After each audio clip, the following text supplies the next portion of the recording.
উজনি অসম প্ৰতিবন্ধী সুৰক্ষা পৰিষদ নাজিৰা আঞ্চলিক সমিতি বিকলাংগসকলৰ চৰকাৰৰ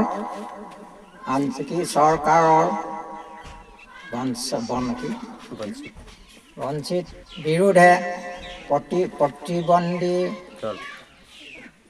সমল স্থানীয় লিগিপুখুৰী খেলপথাৰ তাৰিখ 7/2/2025 আমি সকলোৱে ইয়াত মিলি অসম চৰকাৰক দাবী এটা কৰিবলৈ প্ৰতিবন্ধীয়ে সমাজ আজি আমি যিখিনি পাব লাগে এইখিনিকে অসমৰ মুখ্যমন্ত্ৰী মহোদয়ক জনালোঁ যে মেডিকেল চিকিৎসা এম্বুলেন্স আমি দৰকাৰী যেতিয়া হ'ব যাতে তেওঁলোকৰ যোগাযোগ কৰিবলৈ সুবিধা পাওঁ সেইটো আমি অনুৰোধ দাবী কৰিছোঁ। আৰু পেঞ্চন আমাৰ তেওঁ 1250 টকা দিয়া অনুপাতে আমি কোনো সেইতে চলাব নোৱাৰি সিমান টকাত। গতিকে আজি 1 কেজি চাউল কিনিবলৈ যাওঁতে 50 টকা লয়, 1200 টকাত মানুহ মাত্ৰ কিমান পাবা?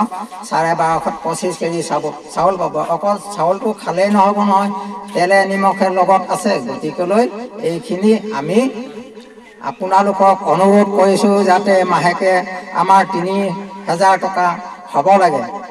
আৰু লগতে বিদ্যুতৰ আমাৰ যিখিনি সক্ষম সেই সক্ষমখিনি বিদ্যুতৰ মাচুল ফ্ৰী হ'ব লাগে। ইয়াৰ ভিতৰতে মুখ্যমন্ত্ৰী মহোদয়ক জনালোঁ মূল্য চাউল যিখিনি আমাক সক্ষমবিলাকক চাউল দি আছে সেই চাউল 5 কেজিকে দিয়ে। গতিকেলৈ সেই 5 কেজি ঠাইত আৰু 5 কেজি দি আমাক 10 কেজি কৰে যেন মুখ্যমন্ত্ৰীক অনুৰোধ কৰিলোঁ।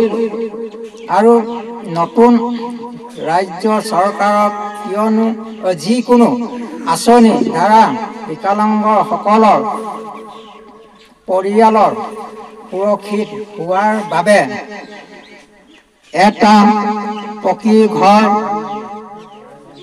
বাধ্যমূলক হ'ব লাগে। কিন্তু তাৰ লগতে আমাৰ লেট্ৰিন বাথৰুমো হ'ব লাগে।